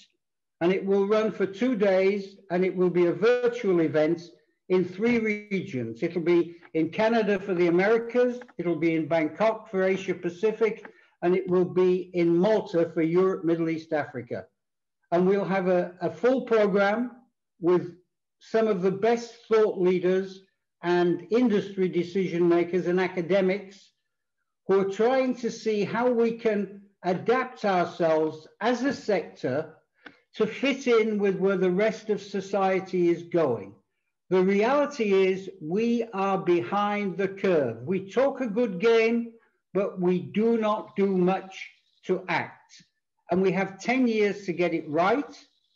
I see this as my last great crusade, and I'm happy to be working with Malta. It's a small island state which first put climate onto the UN General Assembly agenda. And they are supporting the work we are doing. And we would love to hear from people. We would love to engage. We have an open collaboration philosophy. This is a huge problem, and we can't deal with it in small sectoral or small specialized organizations. We have to get behind the leading initiative of the WTTC with the UNFCCC, and we have to follow science, and we have to make changes. The changes will be significant. They will be from the grassroots to the very top of the sector, and we have to start making them now. So, having produced an atmosphere of doom and gloom, let me finish again by thanking you, Thomas, for the opportunity to make this intervention and to say that we are open to SDG 17 collaborations with companies, with communities, with countries, with organizations. We have to move together on this issue. No, thank you very much, Geoffrey. Now, wanted to remind Green and Clean Voice. This is our interest group we started under Geoffrey's leadership, and hopefully you will see more when you go to interest groups and click on Green and Clean Voice. Taleb, though, I had a question before we move on. I just want to congratulate Geoffrey. Geoffrey, always when he speaks, I feel jealous about it. Geoffrey is full of passion. And this passion is translating into action, really, Geoffrey. I really envy you. You're a wonderful person. What you said makes a lot of sense. But I would just want to make one single comment on the issue of COVID and its relationship with the climate. I think they are two different issues. Climate is something that started before COVID and will continue after COVID, for sure. Now, regarding COVID, although I agree with you on the issue of the vaccine, many countries are going to play the vaccine card, but the vaccine is a card game that's played by the strong countries only, and it does not have equity. You can't impose vaccine just for travel. This vaccine passport, for example, is going to be a disaster, just like the quarantine is a disaster. Now, it doesn't mean that I'm against you in this at all. Just want you to think about it a little bit more. I think vaccine is being used politically now, more than anything else. Thank you. Thank you very much, Taleb. And if there are more questions, anything, unfortunately, we're running a little bit out of time. So let's move on, because we have three more short feedback here. One is from Aleksandra Sasha in Montenegro. Aleksandra is leading our Balkan chapter, and this was our very first chapter we started. And actually, she had the idea about chapters, and so she's been very active. We had a session from the Balkan region with Albania and Serbia, Montenegro, and so forth. And also Montenegro, I understand, is hard hit by COVID at this time, so they're going through a little bit of a hard time. Maybe just very briefly, Aleksandra, tell us who you are and where everything is. Yes. Good evening or good morning to all WTN members spread all over the world. Kind regards to everybody. It is a great session tonight, and I really enjoyed. First of all, big thanks to you, Jürgen, as the main responsible for us being here tonight, celebrating 1 year of rebuilding travel. You did a great job together with Dr. Taleb, Peter Tarlow, and Dr. Taleb Rifai. Thanks to you, I would say we have made a real difference and became a trendsetters in global tourism during this pandemic. A year ago, we all thought that this would be a short time project. Unfortunately, we are still here discussing the same topic, but with much more confidence and knowledge how to handle this difficult situation. Back in March, we were very confused regardless of our experiences, titles, but now we are picking up, and I'm glad that many national economies and businesses have benefited from our activities. We have witnessed so many good and bad examples, and I'm sorry to say, but Montenegro is unfortunately the country where I'm from, is unfortunately a bad example of fighting COVID in both fields, public health and tourism. Now we are the most infected country in Europe and one of the top infected countries in the world. Even though during the last year, the rebuilding travel was trying hard to assist Montenegro. As me, as the representative of World Tourism Network and Rebuilding Travel, I was offering advices in consultation with the WTN team how to protect Montenegro from COVID disaster, to make it corona responsible destination. But and we made all of our studies and project proposals public through the media, but the decision makers, namely government, did not have the sense for it. So political, obviously, was over and still is over the public health and economic recovery. But I still believe that we will go through this because we are a very small economy, and we have a chance to take control over the pandemic, and I hope that government will make a last-minute turn and things will get better soon. So thank you very much for everything. As the song says, together we stay stronger, and I think we should remain connected even when the pandemic is officially over, because we have a lot to offer during the period of the new normal era, which is ahead of us. So thank you very much. Stay connected and please stay safe. Thank you very much, Aleksandra. I just think everyone should know that you are truly an example of someone who thinks globally and acts locally. And she's been right from the very beginning, one of our main allies in getting things going. And though you were not able to always change the direction of your own country, I think you've done a tremendous job of bringing great information from where you are to around the world. So congratulations. I think people like you make the World Tourism Network really function. So thank you. Thank you very much. And thank you for your support. And truly, Aleksandra.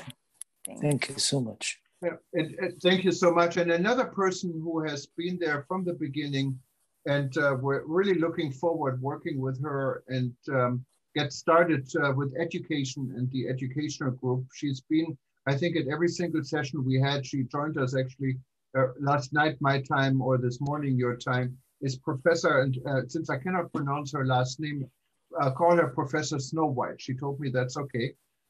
Professor Snow White from Serbia, and she's running our educational committee. We're just now going to get more active in, and she's taking the lead and has been taking the lead in the sector. Welcome, Professor Snow White. Thank you very much, Jürgen. Good evening from Belgrade, Serbia. Good morning, good afternoon. As Mr. Lipman said, education is very important, and because of that, here in WTN, we think that this group is going to be very important. Hope that we will have very soon a meeting, and I would like all of you who would like to join the meeting with some proposal, please send us email.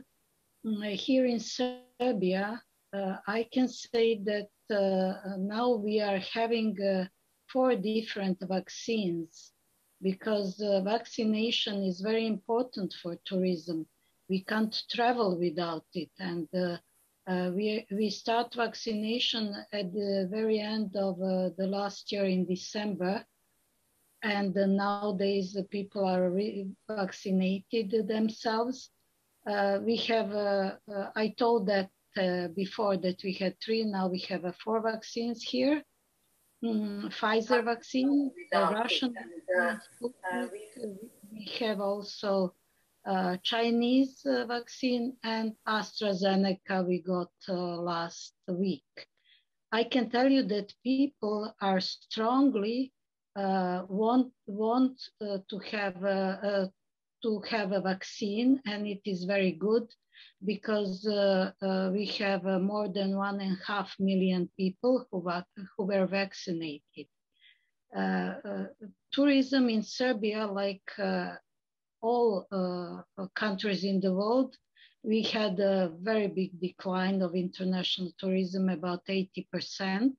Domestic tourism was booming last year, like everywhere in the world, but we can't say that mass tourism is going to be very soon, end of the 2022, 2023 maybe. But in the meantime, we have to educate the people, because a colleague from Ukraine, he got a very good presentation about specific forms of tourism, because tourism is having so many different types of tourism, of specific forms of tourism, and formal education is not dealing with that. So I think that the World Travel Network and the education, which we are going to, I hope we are going to make for these specific forms of tourism, are going to be very important. So it is very important for us to hear from you. What do you need? What do you think about education? And then we can have a panel like this and we can discuss about it. Thank you very much, Jürgen, for not only for this last year for rebuilding tourism, but for everything. I joined eTravel News from the very beginning, and you proposed me to be HE Travel News Ambassador, which was for me very important. And I can tell you that here in Serbia, we have a network nowadays.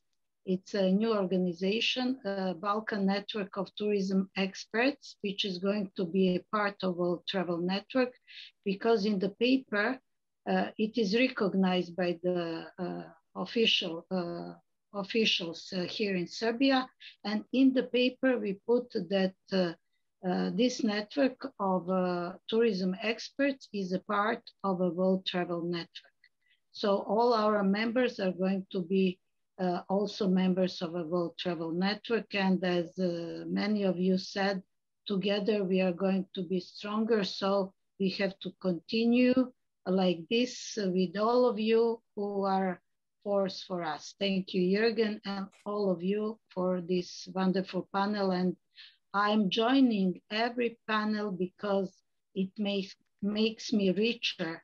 Every time I heard so many new things, and I heard so many new people that I'm really, how can I say, I'm full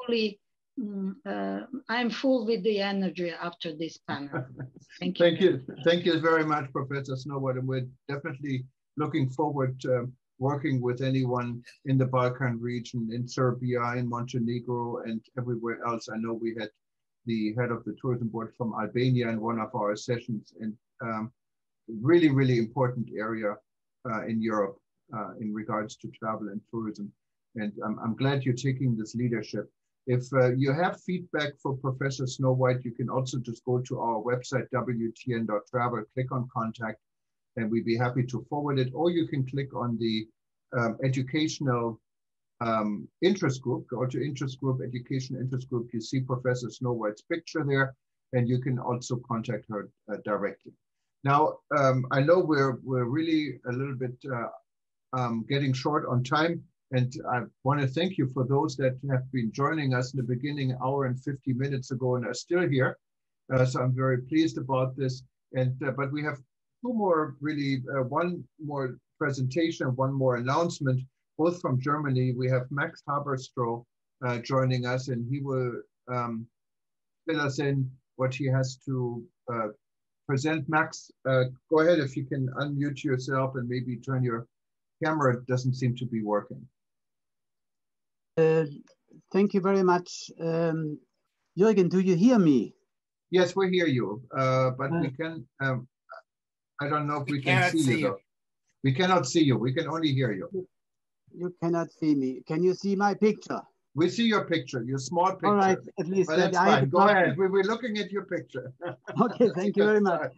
I apologize very much because I had a technical problem today, which has been pursuing me since a few days ago. So I'm sorry.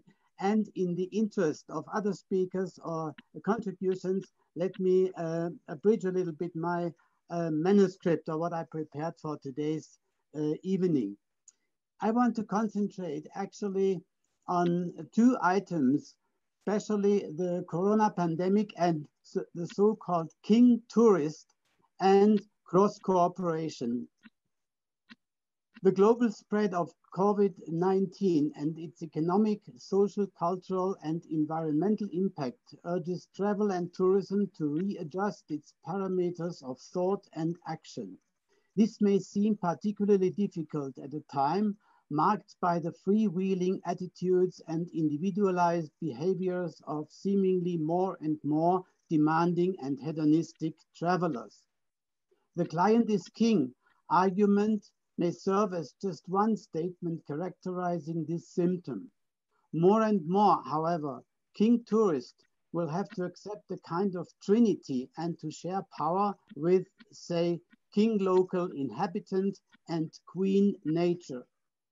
Therefore, in view of occurrences that in the wake of the pandemic put many things upside down, I would suggest that hosts' welcome measures precede targeting at those potential visitors and hosts they really wish to receive in a likely way, as a landlord would choose scrupulously amongst his potential tenants to find out who fits best. This would serve to the best of the host teacher-visitor relationship and as just one element to preserve and further the social and cultural authenticity of the destination. Last but not least, to peace on the place. In terms of cross-cooperation, I would like to say that we are facing a whole set of major challenges as the corona pandemic, climate change, environmental degradation and calamities, continued war hotspots, and both latent and factual outbursts of terrorism, growing numbers of refugees, the widening of the discrepancies between rich and poor, and social unrest.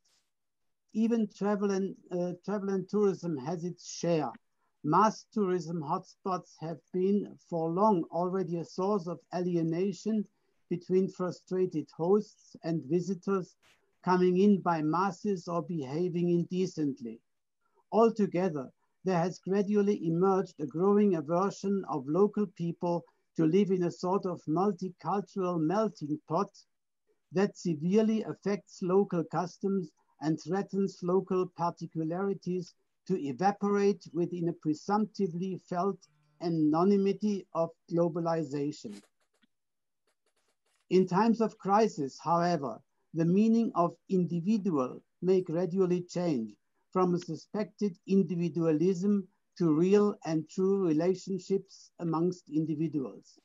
Travel and tourism key stakeholders will make joint efforts to reprioritize issues in terms of quality versus quantity, empathy versus egoism, tailor-made offers versus uniformed packages, personalized visitor management versus mass tourism, target groups that are desired versus everyone is welcome, cross-cooperation as well as cleanliness. And here I would like to focus on anti-littering initiatives and waste management.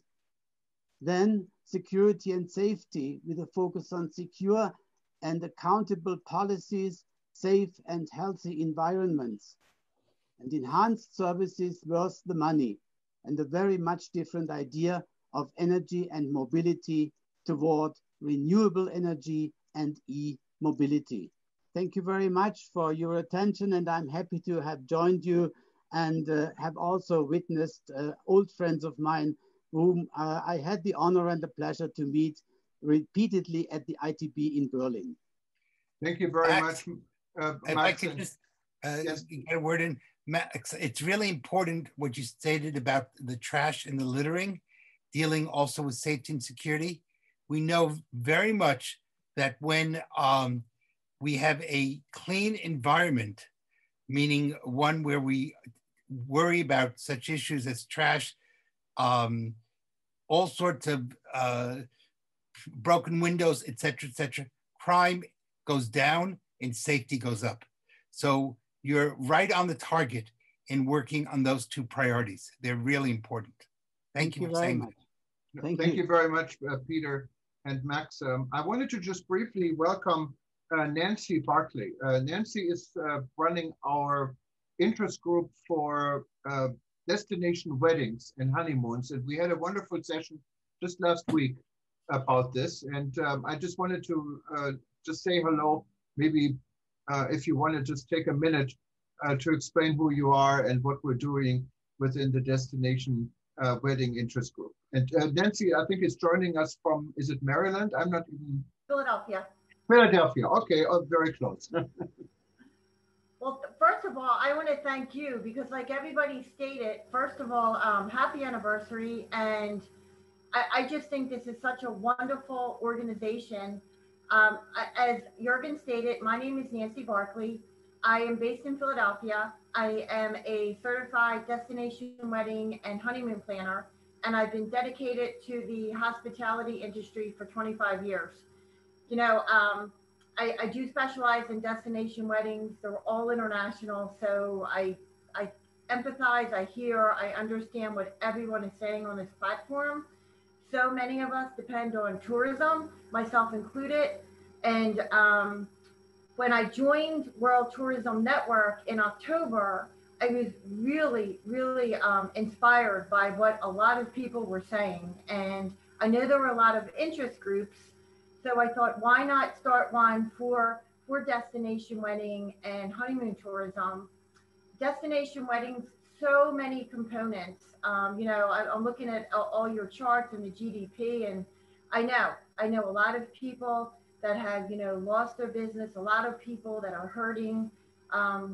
Just for a destination wedding, you know, there's the wedding planner, there's the airlines, the villa, the hotels, the photographers, the DMCs, the tour guides, the chauffeurs. I mean, one destination wedding can make up 25 different aspects of tourism. So we just launched our first Zoom on Saturday, and I think it went really, really well. As a matter of fact, I, right before this, just got off a conference call with a member, and we're going to start trying to collaborate to bring more tourism to her smaller Caribbean countries. So everyone's on here. I am on the World Tourism Network. I'm under honeymoons and destination weddings. So I really, truly hope you'll join our interest group and we can all start working together. Thank you very much, Nancy. And before we open it up for some brief questions, I wanted to introduce a gentleman who I only know for one day, but it was quite inspiring to hear what he is doing, and maybe very briefly explain. He was introduced to me by Rudolf Hamren in Malaysia, who's running our Malaysia forum, and those that attended our event a little earlier today or last night, depending where you are, we had a very good session in Asia, what included Indonesia, particularly with the Minister of Tourism from Indonesia joining us, but also Malaysia.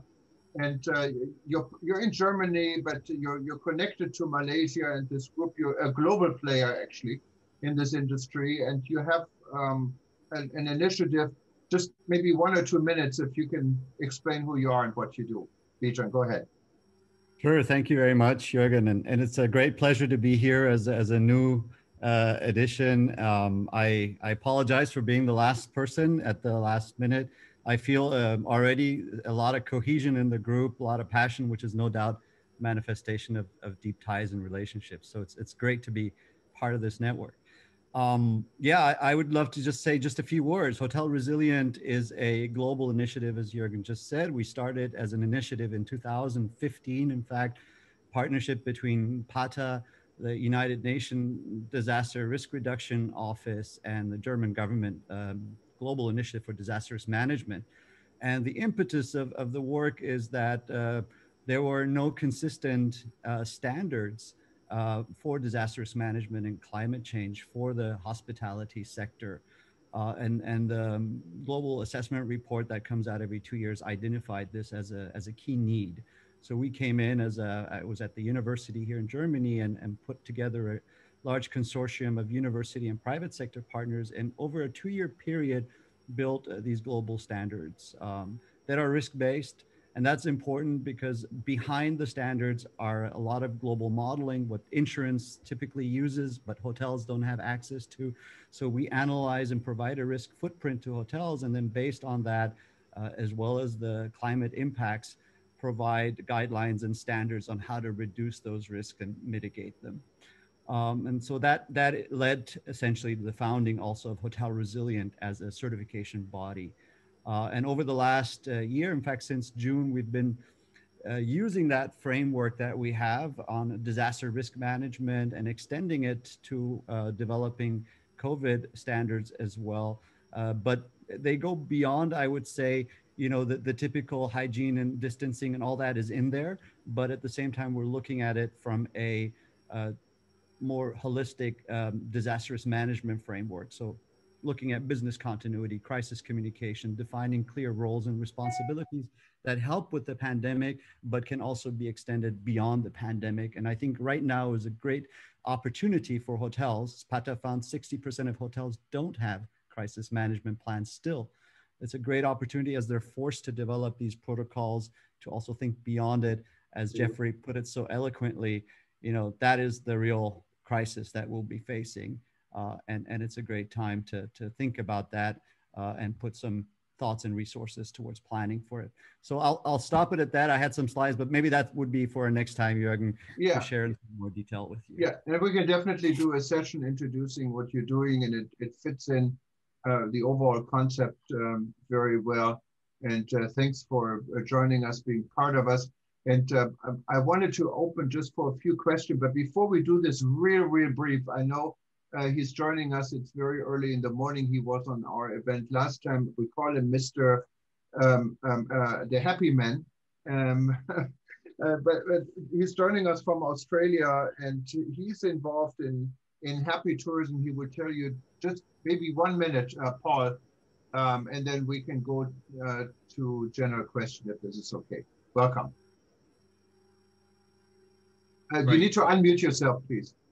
Yeah, thanks, Jürgen. And sorry, I'm very late joining. My alarm didn't go off. I've literally just woken up.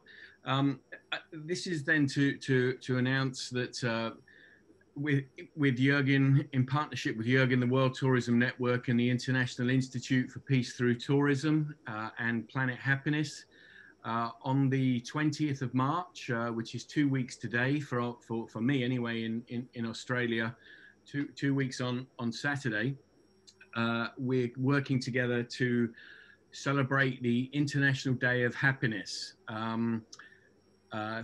It's the 10th anniversary this year of the UN resolution on happiness, recognizing the validity of gross national happiness, or happiness as a development agenda. And a year later, the UN recognized this International Day of Happiness. So we will be having a webinar to celebrate this event and look at the relationship between tourism and happiness. We will send out, I'm just looking, here we go. If I can just quickly share my screen for a moment. There are 5 purposes for this event, or 5 aims of this event. Firstly, to raise awareness of the significance and origins of the happiness and well-being agenda, to highlight linkages between, well, I should say that happiness, well-being, quality of life, we use these 3 words, 3 terms interchangeably. Happiness can be defined and measured. This was recognized at a UN meeting 10 years ago, as I say. So we'll be looking at linkages between happiness measurements, sustainability and destination planning, and the UN development goals. So the purpose is to inspire all tourism stakeholders to find ways to engage with the happiness agenda and use this for their destination branding and marketing advantages. We'll be sharing tools, resources and approaches illustrating how happiness can have a competitive advantages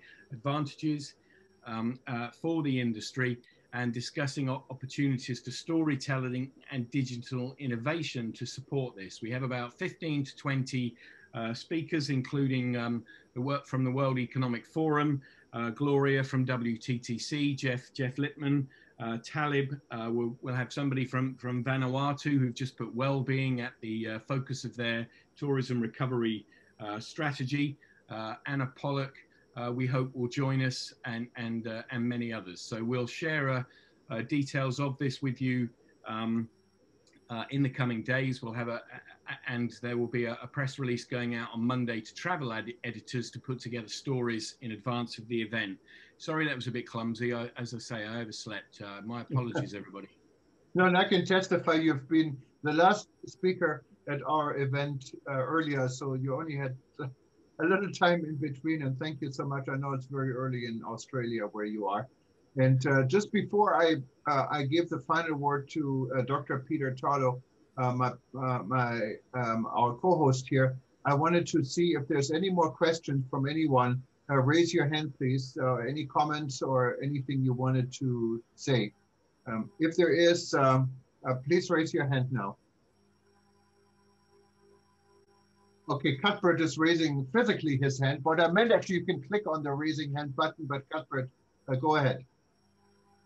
Thank you so much, Jürgen. I've been trying to see if I could raise my hand on the system, but it looks like there's quite a lot of complexity. Yeah, colleagues, I really believe that we have so much glorified the monster that has brought so much havoc in our spheres of life, so much that it has really overshadowed the brighter side of life.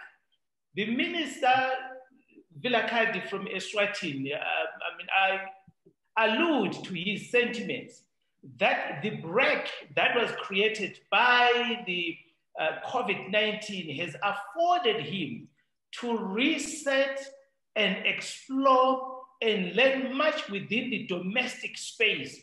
So I plead with all of us, let's start planning with confidence that we have yet crossed over. Yes, as Andrew has indicated that and emphasized the need for a precautionary measures. Yes, it must include the rollout of the mass vaccine if that is possible. But let us live today for tomorrow. We acknowledge and really appreciate Louis D'Amour for their plan of action. In Africa, we have seen a steady drop, especially on the infections and death. Hence, most member states are now easing the lockdown levels. So it's happening indeed, and let's all positively make it happen with a new norm, of course, of doing things. Let's accept the reality and start living our lives, making the best we can under these circumstances. Actually, this afternoon, I had the privilege of touring one of the biggest national parks that borders Namibia, Botswana, Zambia, and Zimbabwe. And we have seen an influx of tourists. So let us move and let us with confidence and look at the brighter side of greater things, especially within our tourism sector. Thank you again. Thank you very much. And I hope she's not going to kill me, but I've got to recognize my friend Budi Astudi in Jakarta. In Jakarta, as far as I know, it's now 3:10 in the morning. And without Moody, we would have not had our last session with the new Minister of Tourism from Indonesia. And I know Moody for many years, as I said in the beginning. I've worked with her on representing Indonesia and the United States before eTurbo News was even started. And actually, eTurbo News was started because of Moody's initiative in giving a voice to travel agents that deal with international travel in the United States and get a more complete picture about travel to Indonesia. This was the very first idea behind eTurbo News, and we had a sponsor, what was eTurbo Hotels in Singapore, like kind of the first Expedia type company that helped us go through this. But Moody, just very briefly, thank you so much for staying up. This is the second session at 3 in the morning, and you can see she's still smiling. You have to unmute yourself. Thank you, Thomas. What Geoffrey Lipman was saying about you is very true. I was so admired also with your persistence for almost like 30 years, 20 years we know, yeah? So yeah, we also very much appreciated that we get our minister to talk with this group, and hope that we can again having this kind of discussion. Thank you so much, Thomas, and thank you to everybody. Terima kasih, and I didn't abandon my co-host here in Texas. He came a little bit late, so we're already in here. But equally important in this organization is Dr. Peter Tarlow, and as you all know, or most of you know, Peter is an expert for many years in safety, security, involved in many projects around the world, police training and so forth. It's been wonderful working with him also in launching and the World Tourism Network. And Peter, you have the last word, because I don't, and if there's any other question, feel free to raise your hand. Otherwise, we're going to come to a close after this. It's been 2 hours, and it's wonderful that many of you stayed from the very beginning. Go ahead. Thank you, Jürgen. Yes, first, I apologize. I did come late. The reason is that I had a major meeting that somehow got co-scheduled dealing with the 2028 Olympics. And it may come as a surprise that we start working on security for an Olympics about 8 years early.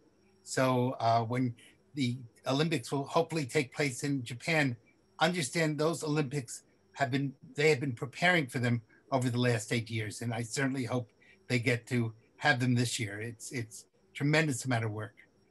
When Jürgen and I started this organization last year, we hoped that a few people would have come, but we never imagined that the number of people who would help us, who would join us, who would work with us, would be literally around the world. There are well over 120 countries now that are participating. I think it's probably 126, 127 actually. Yes. Yes, so I was close. And that's really amazing.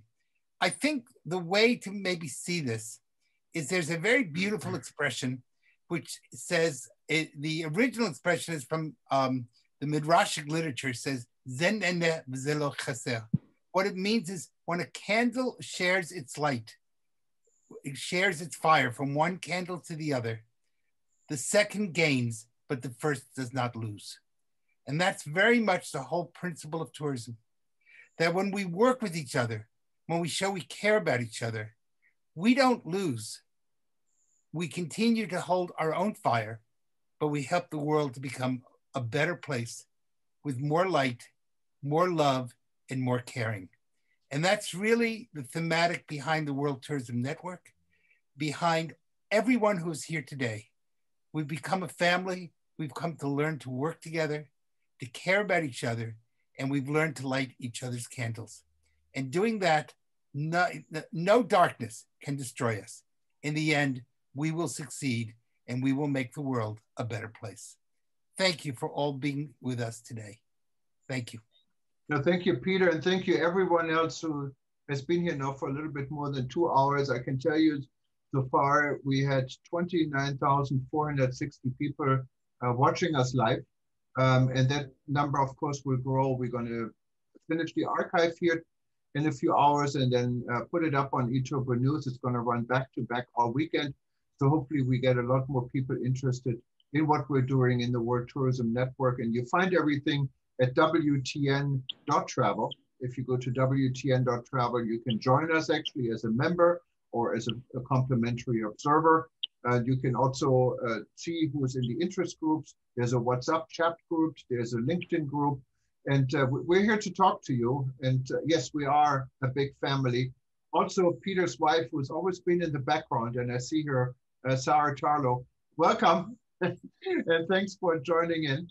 And everyone else, you have a nice evening, nice morning, nice night, and a nice weekend. And hopefully we see you again very soon. Upcoming events, we have your email address now, you're registered. We'll keep you informed. And last not least, again, thank you very much to the Honorable Minister from Eswatini who joined us, and Dr. Peter Tarlow, of course, and also Louis D'Amour, and everyone else. Aloha from Hawaii. Good night, good morning. Good morning, See good you night. next time. Thank you for being with us. Bye-bye. Bye-bye.